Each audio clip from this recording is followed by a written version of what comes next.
শেষ। হ্যাঁ, আমরা ধর্ষকের শেষ দেখেই তবে ছাড়বো।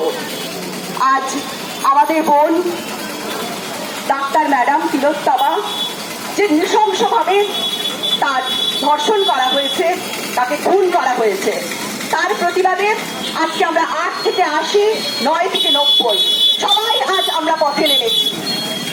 আমরা ধর্ম, বর্ণ, দল, মত নির্বিশেষে আমাদের সবার একটাই স্বর, তিলোত্তমার বিচার চাই। শুধু তার বিচারের জন্য নয়, আমরা চাই আমরা প্রত্যেকটা মেয়ে যেন আমরা নিরাপদভাবে রাস্তাঘাটে আমরা চলাচল করতে পারি। আমরা শুধু নয়, আমাদের আগামী প্রজন্ম তারাও যেন সুন্দরভাবে নিরাপদে শান্তিতে চলাচল করতে পারে, সুস্থ জীবন যাপন করতে পারে। তাই আপনাদের সবার কাছে আমাদের এবিপিটি এর পক্ষ থেকে একান্তভাবে অনুরোধ, আপনারা সবাই এক হন।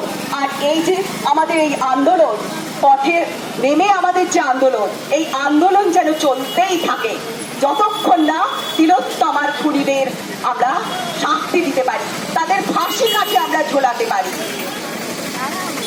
Pull the rapist in the jail, hang the rapist till death।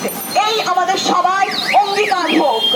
পথে নেমে আমরা সবাই এই প্রতিজ্ঞা করতে চাই, যতক্ষণ না আমরা তিলোত্তমার খুনিদের শাস্তি দেব, তাদের যতক্ষণ না ফাঁসি কাটে ঝোলাবো, ততদিন যেন আমরা শ্বাস পর্যন্ত দিতে পারি।